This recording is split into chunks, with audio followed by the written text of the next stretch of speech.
As this Orioles team has struggled over the last couple of months, and especially recently, my mantra has just been get in and get healthy. And they are certainly making strides in both of those directions. Westberg, Arias, Coulomb, and Webb are back, and the Orioles, their magic number for the postseason is just 2. So with 6 games remaining, we'll talk about what do the O's need to do to clinch this week, and what could that roster look like for Baltimore when they do get into the postseason. That's all coming up on this episode of the Locked On Orioles podcast.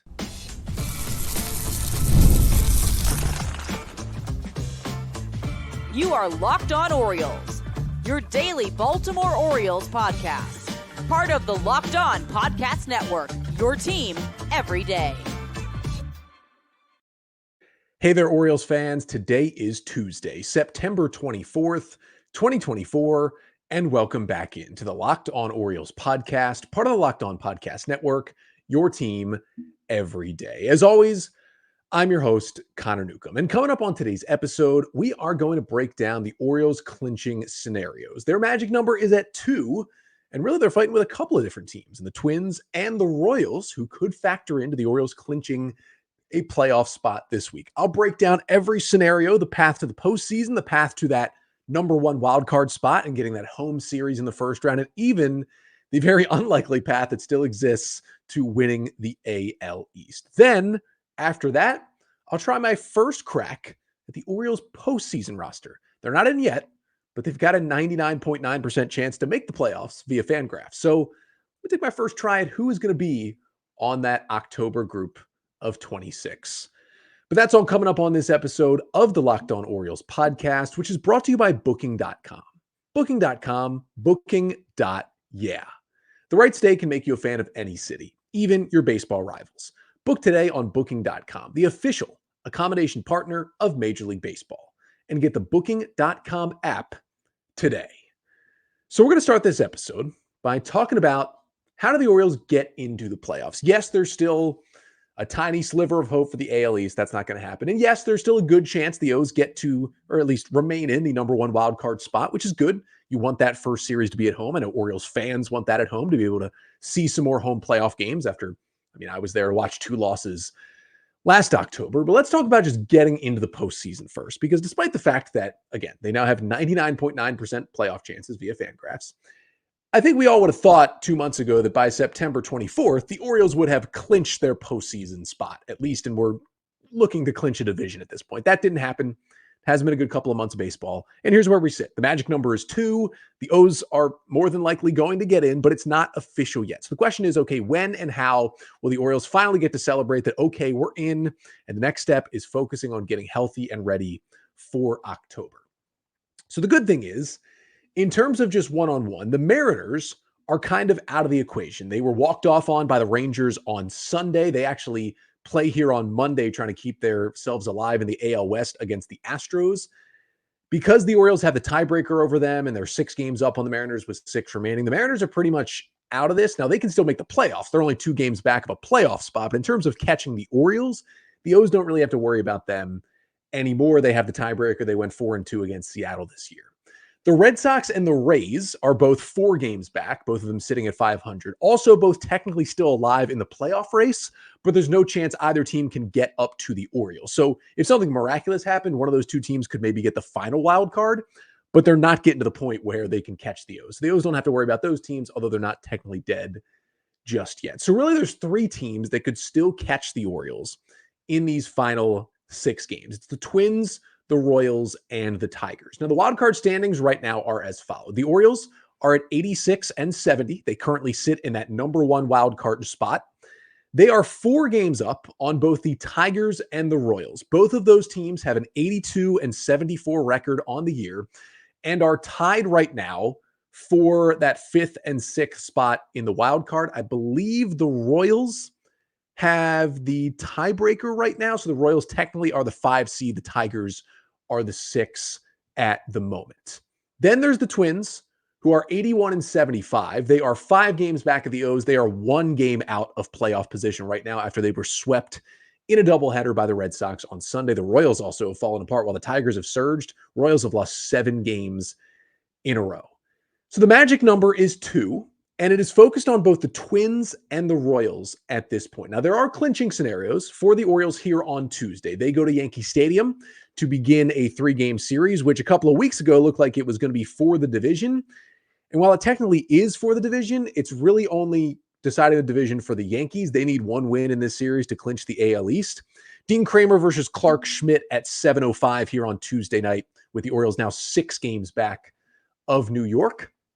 But the O's can still clinch a playoff spot. Now, first of all, they need to win, and then a loss by either the Minnesota Twins, who are at home against the Miami Marlins. Bailey Ober going for the Twins, and Ryan Weathers, the lefty who just came back off the injured list, is going for the Marlins. Marlins actually put up a really good fight the past couple of series against the Dodgers and against the Braves, so they're playing a little bit better baseball. Or what could also get them in is an Orioles win and a loss by the Kansas City Royals, who are on the road against the Nationals at 6:45. The Royals ace Cole Reagans goes against the rookie lefty Mitchell Parker for the Nationals in that game. So there are multiple different clinching scenarios for the Orioles with the magic numbers at 2. And any of those things not combined with the others would still at least drop the magic number to 1 heading into Wednesday. Now, I was convinced at one point that the magic number was actually 1 with the Twins and not 2. Now, the magic number being 2 with the Twins, you want to focus on the Twins the most because they're the team that is actually outside of the playoff picture right now. They're a game out. You want to make sure that the team that's 1 game out can't catch you. That means you can't fall out of playoff positioning. That's essentially how these magic numbers are calculated. I thought for a while it was actually 1 with the Twins, and here's why I thought that. Now, a magic number of 2 means any combination of 2 Orioles wins or Twins losses this week and the O's clinch a playoff spot. Also, what it means is, at the very worst, if the Orioles just win 1 game in Minnesota this weekend, at the worst, that will clinch them a playoff spot because it'll mean both an Orioles win and a Twins loss at the same time. Now, it's time to nerd out with some playoff scenarios. So strap in for this one. This is fun for me. It's probably fun for some of you. Some of you are saying, what in the world is Connor talking about? We're going to try to break it down as much as I possibly can. I originally thought that the magic number was just 1 because for these final 6 games, the Orioles are 5 games ahead of the Twins. Obviously, if the Twins went 6-0 and the Orioles went 0-6, the Twins would completely jump them, finish 1 game ahead of the Orioles, and they would maybe knock out the O's. So that makes sense that the magic number would be 1 at that point. And then if you look at, okay, say the Twins go 5-1 and the Orioles go 0-6, that means the 2 teams would finish with the same exact record at 86 and 76. And for that to happen, the Twins would have to sweep the Orioles in Minnesota this weekend. So you would look at the tiebreaker, and the first tiebreaker is head-to-head record. Well, the Orioles swept the Twins in Baltimore early this year. So if the Twins were to return the favor, it would be 3-3 in the season series, which means you can't take the number 1 tiebreaker. The number 2 tiebreaker is, what is your record in your own division? The Orioles have 30 wins in the AL East already, and they still have these 3 games against the Yankees starting tonight. The Twins only have 29 wins against the AL Central, and they do not play the Central for the rest of the year. They have the Marlins and the Orioles left on their schedule. So in my head, I was like, well, the Orioles have the number 2 tiebreaker against the Twins, which means they would have the tiebreaker over Minnesota. So even if the teams finish tied, the Orioles would be in. So that's why I thought the only way for the Twins to beat out the O's was a 6-0, 0-6, and that means magic number is 1. Here's what I didn't think about. The 3-way tie. The only reason why the magic number is 2 with the Minnesota Twins right now is because of a potential 3-way tie. If, let's just say the Orioles go 1-5, the Tigers go 5-1, and the Twins go 6-0, that would leave those 3 teams at 87 and 75. And also, the Royals basically go 6-0. So they finish with 88 wins. They get the number 1 wild card. And then beyond that, you're looking at, okay, who would finish higher in those spots? And here's where the Orioles actually do need a little more help with the magic number of 2. Try to break this down the best way I can. If there's a 3-team tie, the first tiebreaker, does any of the 1 teams have a winning record against both of the other teams in the 3-team group? The answer is no. Orioles and Twins tied each other 3-3 in this scenario. Twins went 7-6 against the Tigers this year, and the Tigers went 4-2 against the Orioles. So no team beat up on both of the others. The second one is, do the two tied teams, the Orioles and the Twins, each have a better record against team number 3? No, they do not, because although the Twins won the season series against the Tigers, the Orioles lost the season series to Detroit. So that second one, no. You go down to the third one. You take all 3 teams, you put together how they've done against the other 2 teams in the group. So basically how the Orioles have done against the Twins and the Tigers combined, how the Twins have done against the Tigers and the O's combined, you get it. And you rank them by win percentage. The Twins, by going 3-3 against the O's in this scenario and 7-6 against the Tigers, are 10-9 in that group. The Tigers, by going 6-7 against the Twins and 4-2 against the Orioles, are also 10-9 in that group. And the Orioles being 3-3 against the Twins and 2-4 against the Tigers puts them at 5-7 in that group, which means if there was a scenario where the Royals went all the way up to number 1 with 88 wins and the O's, Twins, and Tigers were tied with 87 wins, the Twins and Tigers would get in, with the Twins being the better seed because of their head-to-head, and the Orioles would miss out of the postseason. So that's the crazy convoluted thing that hopefully does not matter at all, but I still talked about it on this podcast, why the O's magic number is 2 and not 1 against Minnesota. I know others were wondering about that, and some were like, I don't care about that at all. I get that perspective too, but I host the podcast, and I nerded out about playoff scenarios in this spot. The other magic number that is 2, if the Twins somehow get on a roll and the O's want to clinch early and not worry about them, the Royals are the other team, and the Royals could even be more helpful because, again, they have lost 7 baseball games in a row. They are playing some horrible baseball right now. And the magic number with the Royals is also 2. As I mentioned, an O's win and a Royals loss on Tuesday would get the Orioles into the playoffs because the O's are 4 up on Kansas City right now. If the Orioles win and the Royals lose on Tuesday night, they would be 5 games ahead of Kansas City with 5 games remaining. The Orioles went 4-2 against the Royals this season, which means they have the tiebreaker. So the best the Royals could do would be to tie the O's. And since the O's have the tiebreaker, they would make it in over Kansas City in that scenario. So that's why the O's would get in. Now, here's another 3-way tiebreaker. What if the Twins, Royals, and O's all would end up tied? Well, the Twins and the Orioles would get in because the O's in Minnesota are tied 3-3, but the Orioles won the season series against Kansas City, and Minnesota won the series against Kansas City. So that was one of those rankings of the tiebreaker that will actually go in favor of the O's and Minnesota. The one other tie that could happen is if the O's, Royals, and Tigers all ended up tied, it would go in the rank of win percentage versus each other once again. Tigers at 10-9, O's 6-6, Royals 9-10. So the Tigers and O's would get in that scenario, and the Royals would be out. So that is why the Royals always fall below the Orioles in every single tiebreaker they could be involved in with them.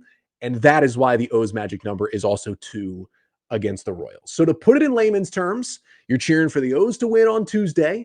You're cheering for either the Twins or the Royals. You're cheering for the O's to win, either Twins or Royals to lose, and the Orioles will be a clinching celebration, and we'll talk about it on tomorrow's episode. If they don't clinch, well, on tomorrow's pod, we'll go through what would need to happen next. It's unfortunate, though, that at this point, what we're really worried about is the playoffs. I would have figured, everyone would have figured the O's would have had a playoff spot done and dusted by this point, September 24th, but unfortunately they don't. But after they lock up that playoff spot, you still want to hold on to that number 1 wild card because there's a lot that comes with that as well. So coming up next, going to break down, okay, once the O's get into the postseason, how do they hold on to that wild card number 1 spot? We'll get to that coming up after this. But first, this episode of the Locked On Orioles podcast is brought to you by eBay Motors. Passion, drive, and patience. The formula for winning championships is also what keeps your ride or die alive. eBay Motors has everything you need to maintain your vehicle and level it up to peak performance. Superchargers, roof racks, exhaust kits, LED headlights, and more. Whether you're into speed, power, or style, eBay Motors has you covered. With over 122 million parts for your number 1 ride or die, you'll always find exactly what you're looking for. And with eBay Guaranteed Fit, your part is guaranteed to fit your ride every time or your money back. Because with eBay Motors, you're burning rubber and not cash. So all the parts you need, at the prices you want, it is easy to make your car the MVP and bring home huge wins. Keep your ride or die alive at ebaymotors.com. Eligible items only, exclusions apply. eBay Guaranteed Fit is only available to U.S. customers.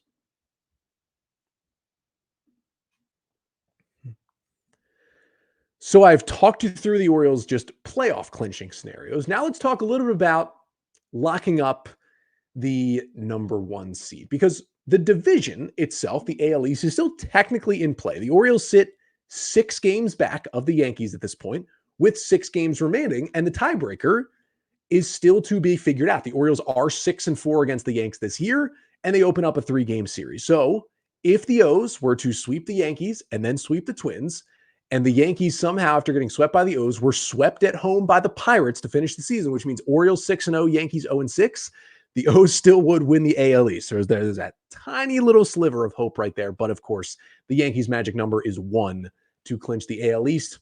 It's possible, but it is not going to happen. Even if the O's were to sweep this series somehow, the Yankees still play the Pirates at home. It's not going to happen. So really the next thing to play for after the O's hopefully Tuesday or at the latest on Wednesday clinch an actual playoff spot is making sure they lock up that number one seed. And again, as I mentioned, the number one wild card seed, I should say. The Orioles are 86-70, are 4 games up on the Tigers and Royals, who hold wild cards 2 and 3, and then are 5 games up on the Twins, who are a game back of a playoff spot right now. So with 6 games remaining, got a 4-game lead, you're in a pretty good spot to hold on to that thing, but you still do have to handle your business. Now, in these scenarios where the Orioles end up getting or are in play for the number one wild card, they have the tiebreaker over the Royals. They have every tiebreaker over Kansas City. We've talked about that already. And in this scenario, you have the tiebreaker over the Twins, because for the O's to be still in contention for the number one wild card, you'd have to think they would win at least one of the 3 games in Minnesota this weekend to stay in that contention. And as long as they win one of those 3, they clinch the tiebreaker against the Twins as well. So that's big here, knowing that they have both of those tiebreakers. Now, the Orioles will not have the tiebreaker over Detroit, so that factors in here as well. Now, no matter what, if the Orioles win 3 of their final 6 games, just go 3-3 against the Yankees and the Twins, they will lock up, no matter what, the number one wild card in the American League. Why is that important? Well, you're a higher seed, but more importantly, you are the only wild card team who gets to host a best of 3 wild card series. You would host at Camden Yards next Tuesday, Wednesday, and then potentially Thursday for a best of 3 against the number 5 seed, which would be at this point, I guess it could be any of Twins, Royals, Tigers, or Mariners for that spot. But the Orioles would certainly like to play at home. Now, the O's have been basically just as good, if not better, on the road than they've been at home this year. So it wouldn't be the worst thing in the world. But you want to reward the fans. You want to be in front of your home fans. You want to sleep in your own bed. All that good stuff gives you an edge when playing those games at home. Here are the ways that the Orioles could, despite a 4-game lead with 6 remaining, drop out of the number one wild card. If the O's go 2-4 and the Tigers finish 6-0, they play the Rays and the White Sox, then the O's would be out of number one. If the O's go 1-5 and the Tigers go 5-1 or better, that could also knock the O's out of number one. If the O's go 1-5 and the Royals go 6-0, that would knock the Orioles out of number one. And if there is any kind of 3-way tie for the 3 wildcard spots, say the Royals, Tigers, and Orioles all end up with, let's say, 88 wins. Let's say the O's go 2-4 and the Tigers and Royals each go 6-0. The Tigers would finish first in that tiebreaker and would get the home wildcard series against Baltimore. Now, I'm not going to include any scenario where the O's go 0-6, because if the Orioles go 0-6, they're probably not making the playoffs at all. So you're not even worried about that number one wild card. But there are spots where you go 1-5 or 2-4, where these teams, if they get hot, and again, it's taking these other teams to go 6-0 or 5-1 down the stretch, which is really tough, to take over that number one wild card. Basically, that is to say their chances are almost locked down for the playoffs, and they're really, really good for the number one wild card as well. It's just handle your business. More than likely, this is the reality of the situation. If you can go 2-4, if you can win 1 game at Yankee Stadium and 1 game in Minnesota, you're probably not only in the playoffs, but you probably have the number one wild card spot locked down. And do you want to go on losing 2 more series to end the regular season and continue the stretch, lose 7 consecutive series to end the year? You absolutely do not want to do that going into the playoffs. But there's also not a lot of data showing the teams that are quote unquote hot going into the postseason play well. The Texas Rangers were ice cold heading into the playoffs last year. They blew the division in the final week and won the World Series. The Arizona Diamondbacks were 83 and 79, weren't exactly playing great baseball, were swept by the Astros heading into the postseason, got to the World Series in the NL. It doesn't necessarily say that the hottest teams in September are the ones that are the best in October. It's more about just who has the best players, who's healthy, who gets some good breaks in these short series. It's just about, again, getting in and also getting healthy. And that is where I want to finish off this episode coming up next, because the O's are getting healthier. They've gotten 4 of those guys back from the injured list in the last week or so, and maybe 2 more could be joining them as well. So if the O's do continue to get healthy and stay healthy, what could that postseason 26-man roster look like in a 3-game wildcard series? I'll take my first crack at predicting that coming up next. But first, this episode of the Locked On Orioles podcast is also brought to you by Booking.com. Booking.com, Booking.yeah. Explore those U.S. cities you always secretly wanted to learn about with Booking.com. They've got hotels, bed and breakfast, vacation rentals, resorts, and so much more. You might just find your perfect stay even in your baseball rival's city during the postseason. Now, we hope the O's, can get that number 1 wild card and host those games at home. And then we hope they win that wild card series. And most likely once they do that, it would be O's and Yankees in the ALDS. So if you want to go to Booking.com and start looking for hotels in New York, maybe starting next weekend, and you're feeling confident in the Orioles, well, Booking.com is your place to go. They got a wide variety of choices across the U.S., including plenty in New York. And you can kind of go a little incognito in your baseball rival cities if you would like to. Booking.com delivers exactly the right U.S. stay for you. Booking.com, they can make you a fan of any U.S. city, no matter what team you're rooting for in the postseason. The right stay can make you a fan of any U.S. city, even your baseball rivals. Booking.com. Booking.yeah. And this episode of the Locked On Orioles podcast is also brought to you by FanDuel. Now, you've heard us talk a lot about FanDuel here on this podcast, but that is for good reason. NFL fans, you can start the season with a big return on FanDuel, America's #1 sportsbook. So when you get a hunch in the middle of the game, you can check out the latest stats, view live play-by-play, and so much more on the same page where you place your bets. And to be honest, after seeing them play football for 3 weeks, maybe if the Ravens build another big lead, you might want to take the other team to cover in the second half, because that's kind of what Baltimore is letting happen right now. You'll get started with $200 in bonus bets guaranteed at FanDuel when you place your first $5 bet. And that is at FanDuel.com.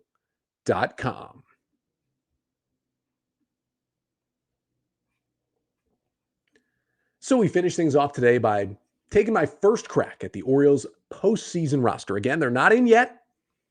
I don't think I'm tempting fate too much. Again, the magic number is 2 against both the Twins and the Royals. The playoff chances are 99.9% Fangraphs.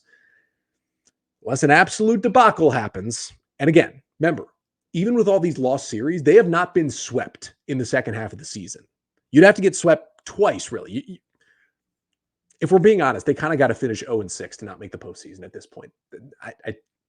You can old takes expose me all you want. They're not going to finish 0-6. They're going to be in the postseason. But we know at this point, it's going to be a wild card series. It's a best 2 out of 3. It's a shortened series. Anything can happen. Played Tuesday, Wednesday, and Thursday of next week. So the question is, what's that roster going to look like? It goes back down to 26 players. You can have no more than 13 pitchers. Most teams do 13 pitchers and 13 hitters, or some do because the shorter series, only 12 pitchers, and they carry 14 hitters to get an extra bat on the bench for some platoon situations. But let's start with the easy one. Start with the catchers. There's going to be 2 of them. It's going to be Adley Rutschman and James McCann. This is obviously if everyone here stays healthy. That is certainly going to happen. With the infielders, Ryan Mountcastle was on rehab in AAA. His plan is for him to rejoin the Orioles at some point this week. And as long as he's feeling good, I think he's got to be one of those guys on that roster. So I've got 6 infielders. It's Ryan O'Hearn, Ryan Mountcastle, Ramon Arias, Jackson Holliday, Gunnar Henderson, and Jordan Westberg as the 6 infielders making the team. So that's 2 catchers, 6 infielders. I'm predicting 13 pitchers and 13 hitters. So that would leave you room for 5 outfielders. I'd go the obvious three: Anthony Santander, Cedric Mullins, and Colton Cowser all on this team. I think we've seen enough playing time from Heston Kjerstad since he returned that he's absolutely going to be on the playoff roster for the second straight year. And then you basically have one spot for the likes of a lot of different guys: Eloy Jimenez, Emmanuel Rivera, Levon Soto, Austin Slater, Kobe Mayo, maybe even guys like Daniel Johnson or Forrest Wall if you want to have more of a pinch hitter type in there. I'm going to say that last spot goes to Austin Slater. Slater gives you the defensive versatility in the outfield, which is good because even though Santander is a really underrated defensive outfielder, if you just carry Santander, Mullins, Cowser, and Kjerstad, and then let's say you put Rivera or Jimenez on the roster as that last hitter, you really don't have a third good defensive outfielder. You have Cowser, you have Mullins. You need at least three good defensive outfielders on your team. And you could argue Santander is that, but he still gets a defensive replacement late in games, and for good reason. He's just not super fast out there. So the fact that Austin Slater has been, slumping a little bit, but overall solid in his uniform with the bat. He may even get a start against a left-handed pitcher. You can hit lefties a little bit, and we know he can play all three outfield positions at a high level. That, I think, gives Slater the edge to be that final guy who is on that playoff roster. So those would be my 13 hitters.